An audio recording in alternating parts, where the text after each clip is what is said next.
Hi, ನಾನು Sandeep from tech in Kannada. ಎಲ್ರಿಗೂ ಇವತ್ತಿನ ಬುಧವಾರದ ಟೆಕ್ ನ್ಯೂಸ್ಗೆ ಸ್ವಾಗತ. ಇವತ್ತಿನ ಮೊದಲ ಟೆಕ್ ನ್ಯೂಸ್ ಬಂದ್ಬಿಟ್ಟು ಫೈನಲಿ ಆಪಲ್ನವರು ಅವರ ಐಫೋನ್ 16 ಸೀರೀಸ್ ಲಾಂಚ್ ಆಗುವಂಥ ಡೇಟನ್ನು ಅನೌನ್ಸ್ ಮಾಡಿದ್ದಾರೆ. ಜಾಸ್ತಿ ದಿನ ವೆಯ್ಟ್ ಮಾಡಬೇಕಾಗಿಲ್ಲ. ಕೇವಲ 12ರಿಂದ 13 ದಿನ ಅಷ್ಟೇ. ಸೆಪ್ಟೆಂಬರ್ 9ನೇ ತಾರೀಕು ರಾತ್ರಿ 10:30 ಈ ಐಫೋನಿಂದು 16 ಸೀರೀಸ್ ಲಾಂಚ್ ಇವೆಂಟ್ ಶುರುವಾಗುತ್ತೆ. 15 ದಿನ ಕೂಡ ಇಲ್ಲ. ಐಫೋನ್ 16 ಸೀರೀಸ್ ಪರ್ಚೇಸ್ ಮಾಡಬೇಕು ಅನ್ನೋರು ಇನ್ನು ಕೆಲವು ದಿನ ವೆಯ್ಟ್ ಮಾಡಿದ್ರೆ ಸಾಕು. ನಾನು ಕೂಡ ಹೆವಿ ಎಕ್ಸೈಟ್ ಆಗಿದ್ದೀನಿ. ಅನ್ಬಾಕ್ಸಿಂಗ್ ಮಾಡ್ತೀನಿ. ಗೊತ್ತಿಲ್ಲ ಯಾವುದೆಲ್ಲ ಡಿವೈಸ್ ಮಾಡ್ತೀನಿ ಅಂತ, ಒಟ್ಟಿಗೆ ಮಾಡ್ತೀನಿ. ನೋಡೋಣ ಹೆಂಗಿರುತ್ತೆ ಒಂದು ಐಫೋನ್ 16 ಸೀರೀಸ್ ಅಂತ. ಇನ್ನು ಮುಂದಿನ ಟೆಕ್ ನ್ಯೂಸ್ ಬಂದ್ಬಿಟ್ಟು ನಿಮ್ಮೆಲ್ಲರಿಗೂ ಗೊತ್ತಿರೋ ಹಾಗೆ ಟೆಲಿಗ್ರಾಮ್ನ CEO ಆಗಿರುವಂಥ ಪಾವೆಲ್ ಡುರೌ ಇವರನ್ನು ಫ್ರೆಂಚ್ ಪೊಲೀಸರು ಅರೆಸ್ಟ್ ಮಾಡಿದ್ದಾರೆ ಪ್ಯಾರಿಸ್ನಲ್ಲಿ. ಸೊ ಏನಪ್ಪ ಅಂದರೆ ಇವ್ರ ಮೇಲೆ 12 ಕ್ರಿಮಿನಲ್ ಕೇಸ್ ಹಾಕಿದ್ದಾರೆ. ಅಂದರೆ ಈ ಟೆಲಿಗ್ರಾಮನ್ನು ಮಿಸ್ಯೂಸ್ ಮಾಡಲಾಗ್ತಾ ಇದೆ ಅಂತ. ಅಂದರೆ ಈ CEO ತಪ್ಪಂತ ಹೇಳೋದಕ್ಕಾಗಲ್ಲ ಆಯಿತಾ. ಏನಕ್ಕೆ ಅಂದರೆ ಅದನ್ನು ಯೂಸ್ ಮಾಡ್ತಿರೋರು ತಪ್ಪು. ಅದನ್ನು ಈ CEO ರೆಗ್ಯುಲೇಟ್ ಮಾಡಬೇಕಾಗಿತ್ತು ಅನ್ನೋ ಒಂದು ಕಂಪ್ಲೇಂಟ್ ಕೂಡ ಇದೆ. ಅದು ನಮ್ಮ ದೇಶದಲ್ಲೂ ಕೂಡ ಆಗುತ್ತೆ ಆಯಿತಾ. ನಮ್ಮ ದೇಶದಲ್ಲೂ ಕೂಡ ಟೆಲಿಗ್ರಾಮ್ನ ತುಂಬ ಮಿಸ್ಯೂಸ್ ಮಾಡ್ಕೋತಾರೆ. ಸ್ಕ್ಯಾಮ್ ಮಾಡೋದಕ್ಕೆ ಯೂಸ್ ಮಾಡ್ಕೋತಾರೆ. ಏನೇನೋ ಪರ್ಪಸ್ಸಿಗೆ ಇದನ್ನು ಯೂಸ್ ಮಾಡ್ಕೋತಾರೆ. ಸೊ ಇದೇ ಕಾರಣಕ್ಕೆ ಈ CEOನ ಫೌಂಡರ್ ಪ್ಲಸ್ CEO ಬಿಲಿಯನೇರ್ ಇವರು. ಸೊ ಇವರನ್ನು ಅರೆಸ್ಟ್ ಮಾಡಿದ್ದಾರೆ. ಏನಾಗುತ್ತೋ ಗೊತ್ತಿಲ್ಲ. ಶಿಕ್ಷೆ ಆದರೂ ಆಗಬಹುದು ಅಥವಾ ಇಲ್ಲ ಇವ್ರದ್ದೇನು ತಪ್ಪಿಲ್ಲ ಅಂತ ಬಿಡುಗಡೆ ಆದರೂ ಆಗಬಹುದು. ಆದರೆ 12 ಕ್ರಿಮಿನಲ್ ಕೇಸ್ ಹಾಕಿರುವಂಥದ್ದು ಕೂಡ ನಾರ್ಮಲ್ ಕೇಸ್ಗಳೆಲ್ಲ, ವಿಚಿತ್ರವಾಗಿರುವಂಥ ಕೇಸ್ಗಳು. ನಾನು ಅದನ್ನು ಇಲ್ಲಿ ನಿಮ್ಗೆ ಹೇಳೋದಕ್ಕಾಗಲ್ಲ. ಸೊ ಏನೇನೋ ಇದೆ. ಜೊತೆಗೆ ಇದರ ಬೆನ್ನಲ್ಲೇ ನಮ್ಮ ದೇಶದಲ್ಲಿ ಈ ಒಂದು ಟೆಲಿಗ್ರಾಮ್ ಕೂಡ ಬ್ಯಾನ್ ಆಗೋ ಸಾಧ್ಯತೆ ಇದೆ ಅಂತ ಹೇಳಲಾಗ್ತದೆ. ರಿಪೋರ್ಟ್ಗಳು ಹೇಳ್ತಾ ಇದ್ದಾವೆ. ಗೊತ್ತಿಲ್ಲ ಬ್ಯಾನ್ ಆಗುತ್ತೋ ಇಲ್ವೋ ಅಂತ. ಹೆಂಗೆ ಅಂದರೆ ಟೆಲಿಗ್ರಾಮ್ CEOನ ಅರೆಸ್ಟ್ ಮಾಡ್ಬಿಟ್ಟವ್ರ, ತಗೊಳ್ಳಿ ನಮ್ಮದೊಂದು ಇರಲಿ ಅಂದ್ಬಿಟ್ಟು ನಮ್ಮ ದೇಶದ ಗೌರ್ಮೆಂಟ್ನವರು ಬ್ಯಾನ್ ಮಾಡಿದ್ರು ಮಾಡ್ಬೋದು.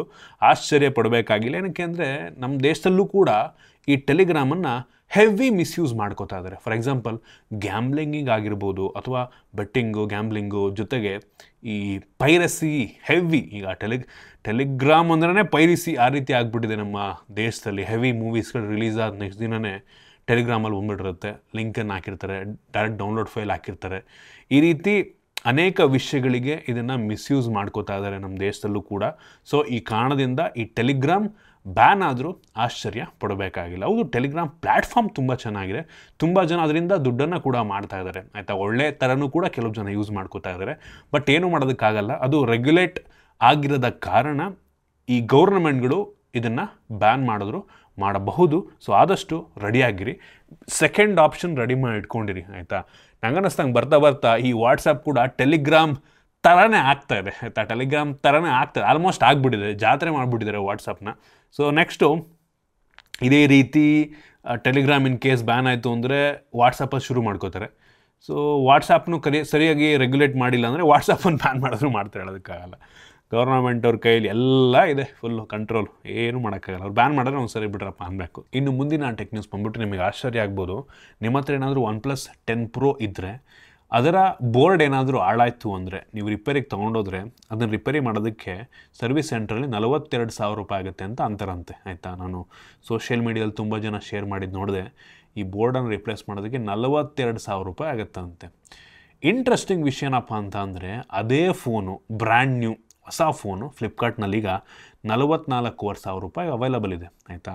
ಹೊಸ ಫೋನ್ ತೊಗೋತೀರಾ ಅಂದರೆ 44,500 ರೂಪಾಯಿ ಆಗುತ್ತೆ. ಬಟ್ ಆ ಫೋನ ರಿಪೇರಿ ಮಾಡೋದಕ್ಕೆ, ಬೋರ್ಡ್ ಚೇಂಜ್ ಮಾಡ್ಸೋಕ್ಕೆ 42,000 ರೂಪಾಯಿ ಕೇಳ್ತಾ ಇದ್ದಾರಂತೆ. 42,000 ರೂಪಾಯಿ.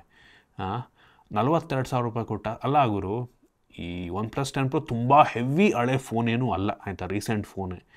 ಈ ಲೆವೆಲಿಗೆ ಸುಲಿಗೆ ಮಾಡಿಬಿಟ್ರೆ ಯಾವಂತಾನೆ ಫೋನ್ ತೊಗೋತಾನೆ ಹೇಳಿ. ಯಾವೊಂದು ಫೋನ್ ತೊಗೋತಾನೆ ರಿಪೇರಿಗೆ ಅಷ್ಟು ಖರ್ಚಾಗುತ್ತೆ ಅಂದರೆ? ಅವ್ನು ತಗೊಂಬಿಟ್ಟು ಹೊಸ ಫೋನೇ ತಗೊಬಿಡ್ಬೋದು.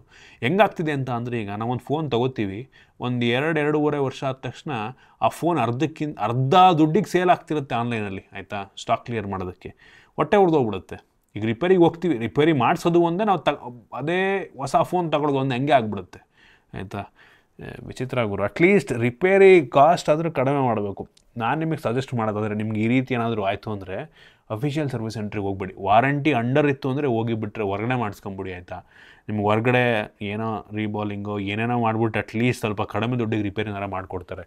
ಈ ಅಫಿಷಿಯಲ್ ಸರ್ವಿಸ್ ಸೆಂಟ್ರಿಗೆ ಹೋದರೆ ಒಂದು ಸಣ್ಣದು ಏನೋ ಒಂದು ಹೋಗಿದೆ ಅಂದ್ರೂ ಫುಲ್ ಬೋರ್ಡೇ ಚೇಂಜ್ ಮಾಡಬೇಕು ಅಂತಾರೆ.